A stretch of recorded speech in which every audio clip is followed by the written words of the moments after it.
So, itong vlog na to ay ito yung time na naghahanap ako ng trabaho. Pagkatapos kasi ng graduation namin ay umuwi ako sa probinsya. Umuwi ako sa Leyte, nagbakasyon ng mga ilang buwan. So, pagbalik ko dito sa Laguna ay naghanap agad ako ng trabaho. So, eto na nga yung time na nagja-job hunting ako. So, nagwo-walk-in kami sa mga company.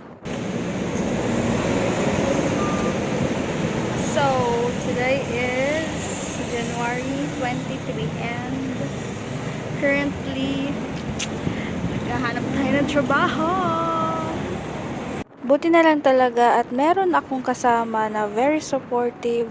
Handa akong samahan kahit saan ang ating Dodong Joshua. Nung bagong salta pa lang ako dito sa Laguna, way back 2016, talagang si Joshua na talaga ang sumama din sa akin na maghanap ng trabaho noon kasi wala pa naman akong kaalam-alam dahil first time ko nga makarating dito sa Laguna. Nag-job hunting kami noon at talagang literal na lakad kong lakad kasi wala pa siyang motor nung time na yon.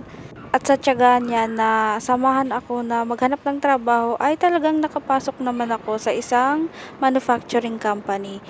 So, ayun na nga, back to the topic. So, itong time na to ay nag-ikot-ikot kami, nagpunta kami sa mga industrial park dito sa Cabuyao at sa Santa Rosa.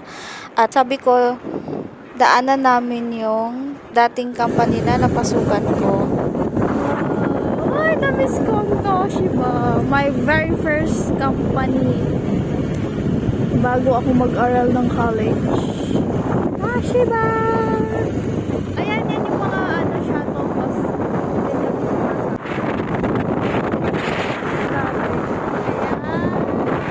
So, mostly sa mga napuntahan naming company ay hindi na sila tumatanggap ng mga walk-in applicants kasi yung hiring nila is through online na. Yung mga app na pwede nating i-install tapos doon na lang tayo magsasend ng mga resume like that. So, ang ending ng lakad na to ay nag-apply ako walk-in sa isang BPO company dito lang din sa Santa Rosa. And finally, nakapasok ako. Nung sumunod na araw ay nag-asikaso agad ako ng mga kulang kong mga requirements and mga kagamitan. So, bago kami pumasok sa may Target Mall, ay pumunta muna kami dito sa may likod para kumain ng street foods. Kailangan kong magpa-picture ng 2x2 at 1x1, kaya pagpasok namin sa Target Mall ay naghanap agad kami kung saan meron.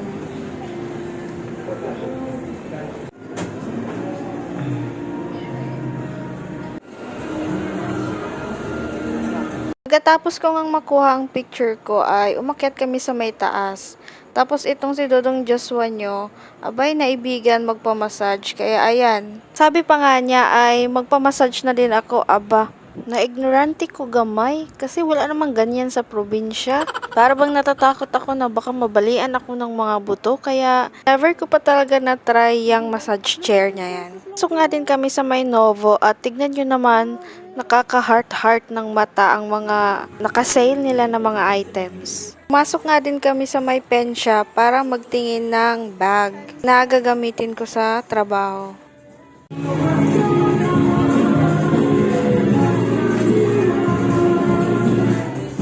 Ang cute, no? Masali, ayun no, gusto ko yung bag. So, dumiretso na nga lang din kami ng SM para doon maghanap ng bag kasi mas maraming mapagpipilian doon. Pagkapasok namin ay nagdiretso nga kami sa may department store para doon magtingin. Okay nga no kang misud man ko dire no nga kay man ko nga mga mahal gining mga bag dire ah.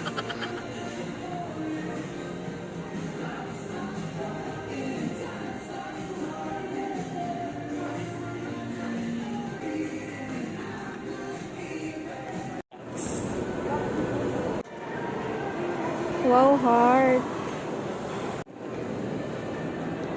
Tingin tayo sa bench muna. Oo. Mga ano nila? Pagkapasok ko nga sa bench ay bumungad agad sa akin tong apat na mga gwapo na ito. Sino kaya dito ang maiuwi ko? Uy, bakit sako to? Sako nga yun. Sako na. Ano, bench? Panis, naka-bench.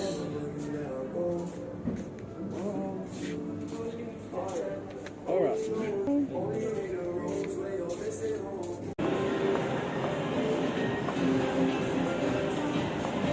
Nasaan? Ay, eto.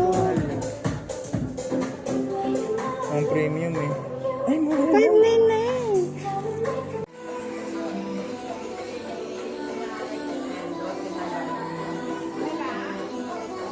Ang ganda.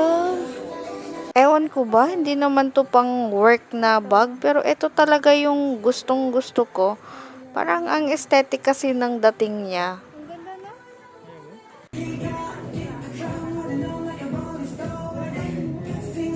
What do you think?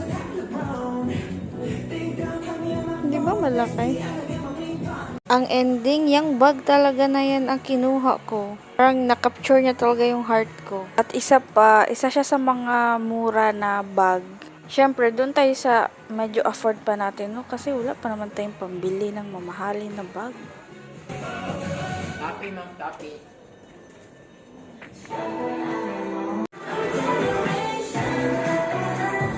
Saturday night.